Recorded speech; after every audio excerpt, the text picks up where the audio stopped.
Bienvenidos a la entrevista del día, como siempre, por las pantallas de Antofagasta Televisión. Nos acompaña ya en el estudio Marta Lagos, directora de Mori Chile, del Centro de Estudios, bien conocido. Usted ya lo sabe, además, en Antofagasta, hace varios años se viene de manera sistemática también midiendo una serie de indicadores que van dando cuenta un poco de algunos fenómenos, cambios y cómo las principales instituciones, empresas mineras también de este sector, la migración, hemos visto distintos tópicos que se han ido también analizando y es interesante conocer cómo se viene esta vez la cuarta medición de este barómetro regional. Muchísimas gracias por acompañarnos en el estudio en Antofagasta Televisión y en Antofagasta también.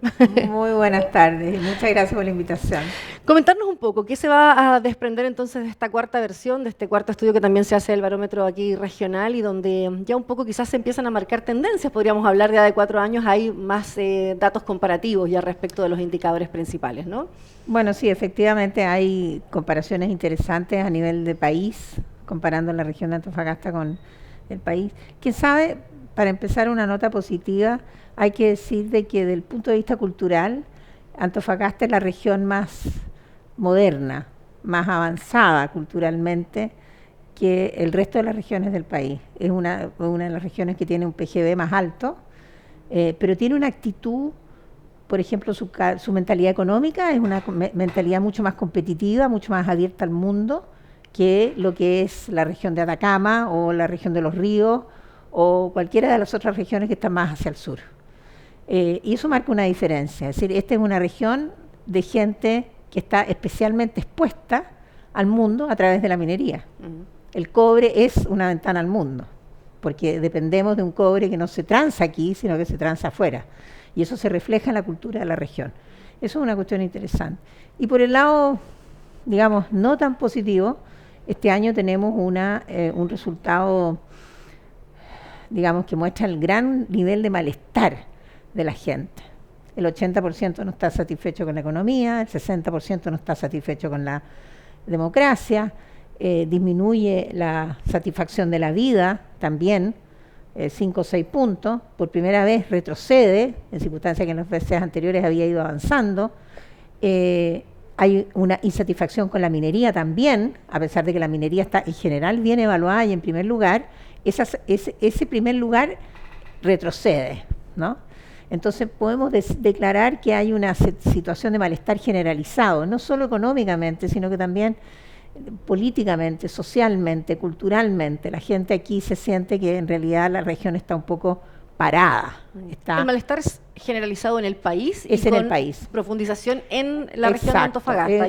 Es un malestar, ¿no es cierto?, que está, por supuesto, marcado mucho por la situación económica mundial, pero y por supuesto por el precio del cobre, pero no solo.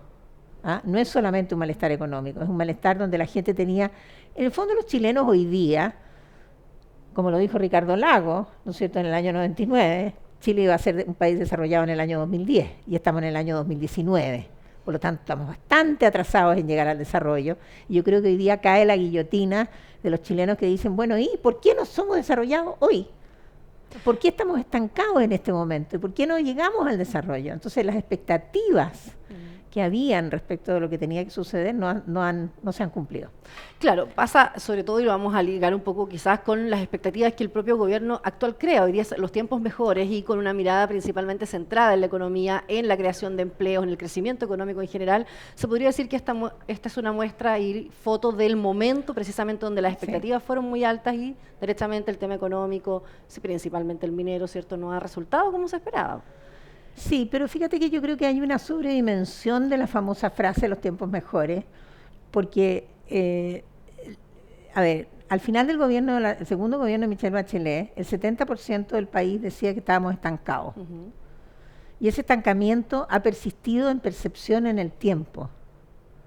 O sea, aquí el problema no es que no llegaron los tiempos mejores, el problema es que estamos 10 años atrasados con respecto a lo que la gente quería hacer. Entonces, claro, por supuesto que los tiempos mejores juegan un papel, porque crearon expectativas de que a lo mejor íbamos a llegar más rápido. Pero el problema es que se venía acumulando en el tiempo, ¿no es cierto?, esta sensación de que ¿por qué no estamos ahí todavía? Este barco que no llega, que no se ve la tierra. Nunca vamos a llegar a tierra, y la tierra parece alejarse, no vamos a poder desembarcar nunca. Entonces, yo creo que se le carga demasiado la mano a los tiempos mejores, porque había una bolsa de expectativa. La razón por la cual Piñera fue elegido era la bolsa de expectativa, que era previo a sus tiempos mejores. No sé si me explico. Sí, sí, sí. ¿Ah? Entonces hay ahí una bagaje que viene del pasado. Y en el momento que eso no sucede y que se le ve acentuado por la dificultad económica mundial, en ese momento entonces el malestar se concreta. ¿Ah? Y entonces nos encontramos en un punto especialmente, yo diría, delicado, porque no es solamente un malestar económico, es un malestar cultural, es un malestar social, es un malestar, hay que pensar que las instituciones han caído a su mínimo, ¿no es cierto? Tenemos una Iglesia Católica que está en el 8% de confianza, los partidos políticos en un 5% a nivel nacional, ¿ya? El Poder Judicial, el Congreso, el Gobierno, por supuesto también el Gobierno, pero no solo el Gobierno.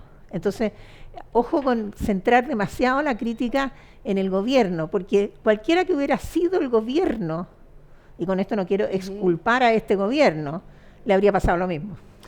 Ahora, a lo mejor en menor dimensión, porque a lo mejor no habría existido los tiempos mejores. Y claro, no estaría más en el discurso ni el tapete quizá. Ahora, es difícil, claro, en esta zona minera desligarse de lo que a la minería le pase y lo que al sector económico le pasa. Es decir, uno podría tender a pensar que claramente va a ir hacia abajo todo, lo cultural, lo deportivo, lo educacional, lo de salud, todo se va moviendo y en el país también es un poco lo mismo. De alguna manera, el tema minero, uno dice acá en Antofagasta, no sé, tenemos el PIB de Londres, pero claramente hay una serie de otras insatisfacciones, que directamente me imagino el tema salud, educación, los accesos, la vivienda, y otros cómo se van también cruzando en ciudades donde quizás uno podría decir, sí hay economía, hay poder adquisitivo, sí hay cosas que se mueven, sí están las mineras andando, proyectos nuevos, pero también sigue existiendo esa insatisfacción respecto de que el dinero no es como suficiente para lograr esa calidad de vida, esa mejor expectativa de vida, ¿no? Bueno, yo creo que ahí hay dos cosas. En primer lugar, la desigualdad, que Londres no tiene, ¿no es cierto? Aquí hay una brecha entre los más ricos y los más pobres, que no tiene relación directa con la minería, tiene relación con el desarrollo del país, que no se ha cerrado.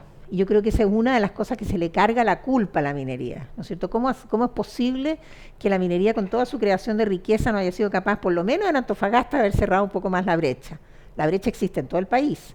¿Y la brecha consiste en quiénes? Consiste en todas las personas que son hoy día, yo diría, mayores de 50 años, en su mayoría mujeres, gente que tiene educación, con suerte 12 años de educación, o sea, educación media, y si no menor. Hay que pensar que el promedio de educación del país todavía no llega a los 12 años, y que sabe, y esa es la peor parte, sabe que no puede salir de donde está. Y no hay instrumentos de política pública que le permitan a esa persona avanzar socialmente, avanzar socioeconómicamente, avanzar culturalmente, porque esa persona ya no tuvo el estudio, ya no tuvo la capacitación, ya no tuvo el trabajo, ya no tuvo el ingreso a los 50 años. ¿Te fijas? Entonces esa persona va a jubilar mal, ¿ah? va a tener, o sea, una vida hacia adelante que va a ir en disminución y no en ascenso. Y yo creo que ese malestar se concreta muy brutalmente en un momento de baja económica como el que estamos viviendo en este momento. ¿Te fijas? Entonces se combinan esa brecha que yo creo que en la medida que la situación económica se complejiza, cada día más se mira la minería y se pregunta, bueno, ¿y por qué ustedes no supieron? También los gobiernos, pero aquí yo tengo la impresión de que cuando alguien tiene un problema no va a hablar con el alcalde, va a hablar con el gerente. Y eso es uno de los problemas, porque hay un sustituto del Estado que no debe ser. A eso quiero apuntar. O sea, acá hay una relación en la región de Antofagasta en particular y distinto a otras zonas del país, donde a la minería se le busca responsabilizar de todo y casi pedirle el sustituto del Estado, muy bien dicho. Entonces, eso se sigue mostrando en una encuesta, pero absolutamente. La valoración es igual es positiva de la empresa minera. Hay una relación de amor y de odio. Por una parte, la Fundación Minera Escondida está en el segundo lugar de confianza después de las universidades, es decir, muy arriba, tiene alrededor del 50-60% de confianza, comparado con el 10% de los partidos políticos, ¿no es cierto? O sea, uno podría decir que está súper bien valorada, pero por otra parte también se le dice, miren señores, y ustedes que son los que producen riqueza, ¿por qué no fueron capaces de desmantelar la desigualdad? Entonces es una relación de amor y de odio, donde la minería es reconocida como tal. Las empresas mineras privadas tienen mucho más confianza que el gobierno, mucho más confianza que el Poder Judicial, que el Parlamento y que los partidos políticos. 30, 40 puntos más. Entonces, no es que estemos diciendo que están mal valoradas, No, han caído, están menos valoradas que antes y hay una demanda muy fuerte en contra de ellas. ¿Cuál es? También en la forma de la ciudad, cómo se ha desarrollado la ciudad, porque esta ciudad tiene contrastes que también demuestran esa desigualdad. Los cerros, los campamentos, los migrantes. O sea, esta no es una ciudad desarrollada, pero tiene un PIB desarrollado y tiene una mentalidad cultural desarrollada. Entonces, los contrastes valóricos son muy fuertes.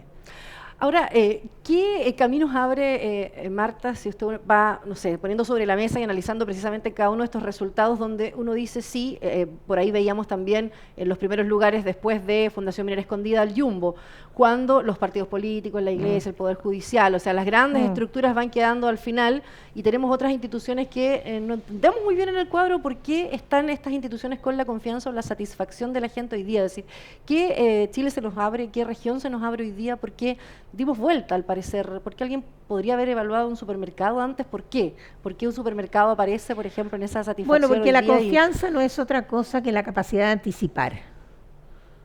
Yo confío en algo que puedo anticipar. Yo confío en que mi auto, voy a poner la llave, voy a prenderlo y voy a caminar. Yo tengo confianza en mi auto. Tengo confianza en que voy a prender la luz eléctrica en mi casa y se va a prender la ampolleta. En eso consiste la capacidad de anticipar. ¿Y qué pasa con un supermercado? Cuando uno ve que alrededor de uno las cosas son difíciles y no funcionan y uno trata de hacer un trámite y le piden 17 papeles y se demoran 3 semanas en vez de 2 horas y resulta que va al supermercado, compra un paquete de pan, paga el pan y el pan es propio. Entonces, la simpleza de la compra del retail, a lo mejor si hubiéramos puesto en las grandes casas comerciales habría sucedido algo similar.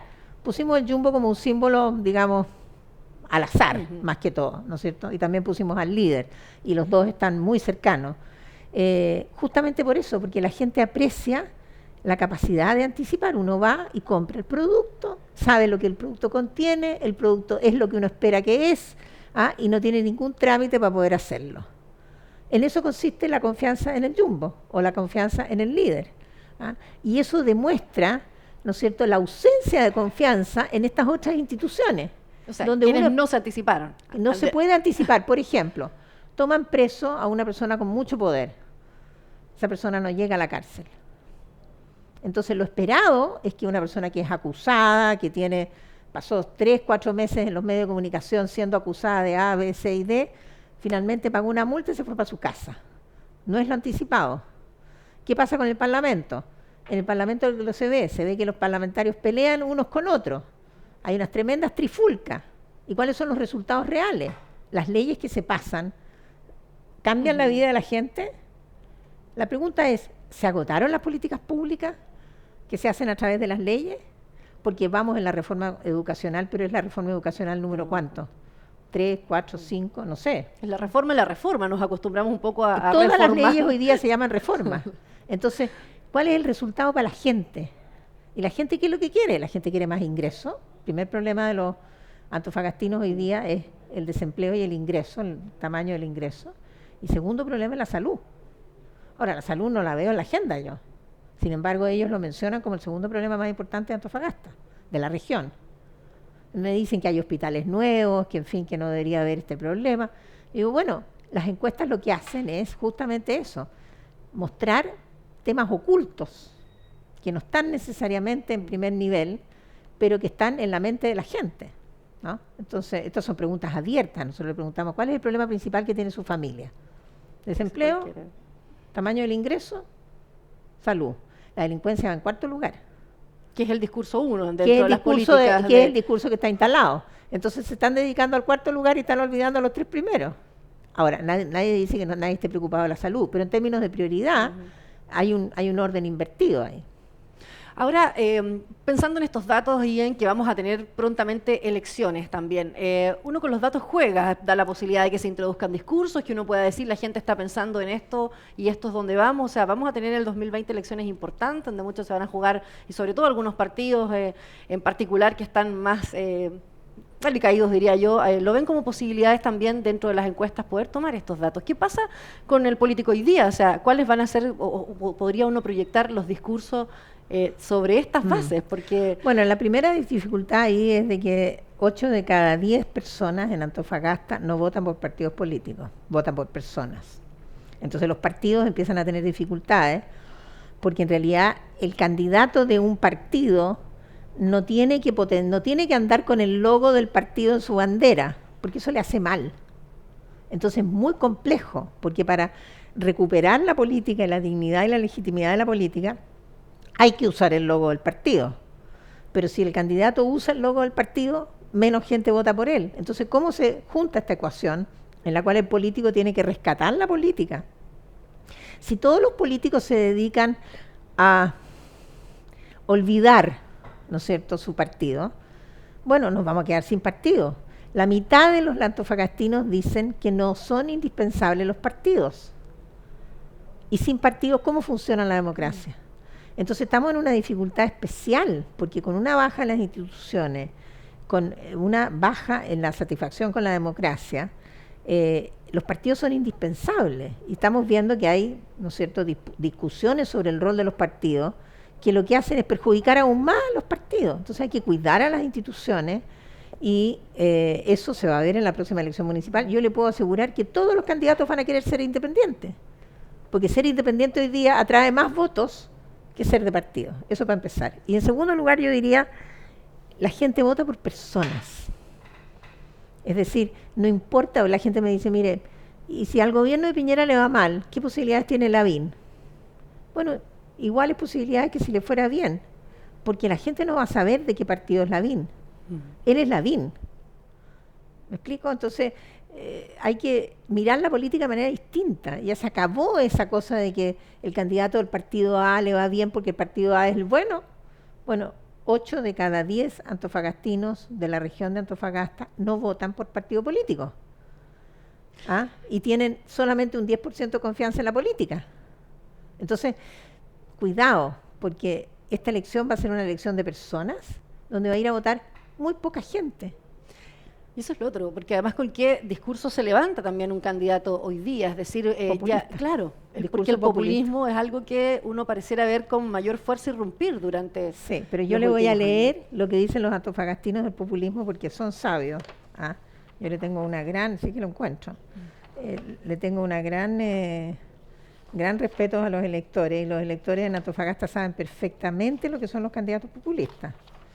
Y hay que leer la lista de una pregunta abierta, porque es muy interesante que aquí, por aquí tiene que estar. Claro, porque siempre se dice que es muy fácil introducir un discurso populista cuando la insatisfacción cada vez es mayor o se vuelven. Cosas típicas que hace un político populista, ¿ya? Ofrecer más de lo que se puede hacer, 30%. Ser popular a cualquier precio, 25%. Gobernar para el aplauso diario, 22%. O sea, perdón, los antofagastinos saben perfectamente lo que es un político populista, lo que es reconfortante, ¿ah? Porque quiere decir de que aquí tenemos 30 más 20 más 20, tenemos una gran mayoría, 70-80% de la población que sabe identificar a un político populista de uno no populista. Entonces, por una parte uno dice, bueno, ok, eso significa que en su mayoría a lo mejor los antofagastinos no van a elegir a los populistas, sino que a los no populistas, ¿no es cierto? Ahora, ahí es donde empieza la complejidad. ¿Cómo son los independientes no populistas? Porque uno podría decir, ¿cuáles son los independientes antagónico no sería que es un tecnócrata. No, el antagónico es una persona seria, que tiene un programa escrito, que a lo mejor habla en difícil, ¿me entiendes? Entonces tampoco es tan fácil el balance entre el extremo del populismo y la fomedad total, ¿no? O sea, porque algún atractivo tiene que tener un político para poder, digamos, captar los votos. Pero muy probablemente esta elección va a ser una elección del voto duro, del activista, y el candidato que encuentre la veta para tocar a aquella población que no vota, que va a ser alrededor del 60% de la población de todas maneras, ese candidato se va a llevar todos los votos para la casa. Si es que existe un candidato que aprenda a aprender a los que están dormidos. Ahora, ¿qué es lo que pasó en Valparaíso? Ah, claro, ahí hay una Ahí hay un experiencia ejemplo. interesante. Marta, ahora las encuestas siempre han estado, bueno, no siempre, en los últimos años un poco más desprestigiadas precisamente en la proyección de la encuesta política, pero la encuesta siempre, ¿crees tú, sigue siendo una de las herramientas más necesarias, no solo, obviamente, para un candidato que a lo mejor puede encontrar en este sondeo que se hace, ¿cierto?, algunos tópicos interesantes tal vez para una posible candidatura, sino que también para la política pública? O sea, ¿cuánto de efectividad hoy día están teniendo nuestras mediciones también? Porque incluso si uno va, y hablando del desprestigio, hasta el mismo INE, está el Instituto Nacional de Estadística muy desprestigiado, u otras mediciones hoy Bueno, día. mira, ese es un gran tema y te agradezco que me lo menciones, porque las encuestas acaban de fracasar estrepitosamente en Argentina, siendo totalmente incapaces de visualizar lo que estaba pasando.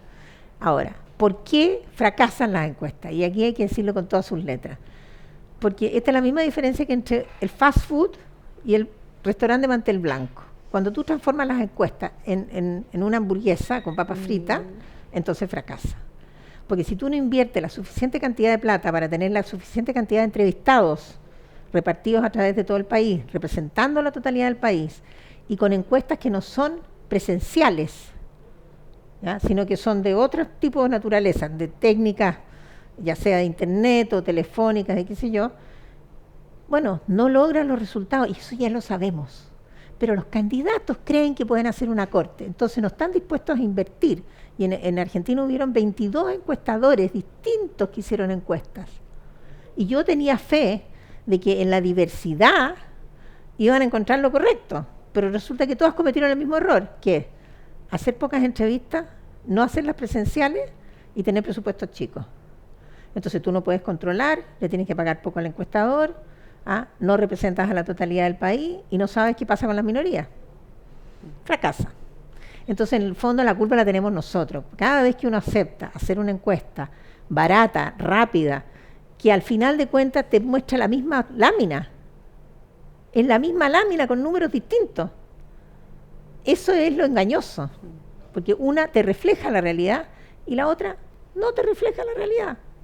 Entonces, la culpa se la tiene que echar uno, a asumir, ¿no es cierto?, la responsabilidad de tener que decirle al que quiere una encuesta rapidita, no, mira, hazme una cosa rapidita nomás si yo quiero tener una idea. Ahí es donde uno pisa el palito y queda mal. ¿Y la encuesta quién le sigue sirviendo hoy día? O sea, ¿quién le sirve la encuesta? Por ejemplo, vamos a esta, el barómetro regional. ¿Por qué es importante o por qué sigue siendo relevante porque el poder hay tener esa medición? pocas encuestas en este país y justamente hay muy poca información sobre las regiones. Antofagasta es una de las regiones más importantes por el tema de la minería.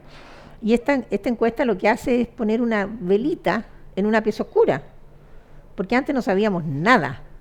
Y hoy día podemos comparar. Un ejemplo, los inmigrantes. Mientras el 13% del nivel nacional dice que los inmigrantes producen daño al país, en Antofagasta es el 29%. Ahí tiene un solo dato que te valida el haber hecho el estudio, que es saber que en Antofagasta es 2,5 veces más de 2 veces la cantidad de gente que está en contra de los inmigrantes, obviamente por la situación, digamos, especial que ustedes tienen, que el promedio del país. Entonces, obviamente que hay que tratar ese tema aquí con mucho más énfasis que lo que se hace a nivel nacional. Por ejemplo, Cuando yo pregunto también quién es, porque el gobierno va recogiendo en definitiva, el tema migratorio en Antofagasta ha tenido una serie de estudios. Hay varios ya que se han montado con libros, con estudios sistemáticos de algunos factores, el tema laboral, otros el tema social, pero finalmente parece no reflejarse en una política pública, en un avance, es lo que hablábamos un poco de este salto. Finalmente, la expectativa, muchos siguen pensando que no se cierran, es decir, quedan en los estudios constantes y tampoco existe una repercusión en una política. Bueno, claro, a ver, tú me estás preguntando por el impacto en la política pública. Mira, yo creo que uno lo puede comparar con la ausencia de, supongamos que no existiera este estudio, ¿ya? Habrían un montón de cosas que no se habrían discutido nunca, porque por lo menos se está discutiendo, se pone en la agenda, ¿no es cierto?, el tema de la salud, por ejemplo, que los antofagastinos dicen que la salud es su segundo problema más importante. Entonces se discute el tema de la salud. A lo mejor no pasa nada, a lo mejor pasa algo, pero por lo menos entra en la agenda, en la discusión, y se revelan aspectos no conocidos, como por ejemplo, que el Jumbo tiene más confianza y eso interpela, a los que están debajo en la lista a preguntarse, díganme ustedes, señores, ¿qué tengo que hacer yo para por lo menos llegar al nivel del Jumbo? ¿Ah? Claramente no transformarse en una empresa privada, pero tener alguna actividad, ¿no es cierto?, que permita relegitimar. Sobre todo yo te diría, la información más valiosa que tiene este estudio hoy día para los que toman decisiones a nivel de actores sociales y políticos, es el hecho de que la política está en su punto más bajo. ¿Ah? No es la economía. La economía se puede arreglar, como dice el ministro de Hacienda, con medidas, ¿no? Y ahí él presenta no sé cuántas medidas para arreglar la economía. La política no se puede arreglar así. Es mucho más delicado arreglar la política que arreglar la economía. Por lo tanto, hay que preocuparse más de la política que de la economía. Marta, quiero agradecerle al que nos haya acompañado con esta entrevista y los datos que también vamos a estar viendo, seguramente desmenuzados y publicados también los próximos días en detalle para poder extraer ahí todos esos datos que se han recopilado. Muchas gracias. Bueno, muchas gracias a ustedes. Nos reencontramos como siempre con otro invitado por las pantallas de Antofagasta Televisión.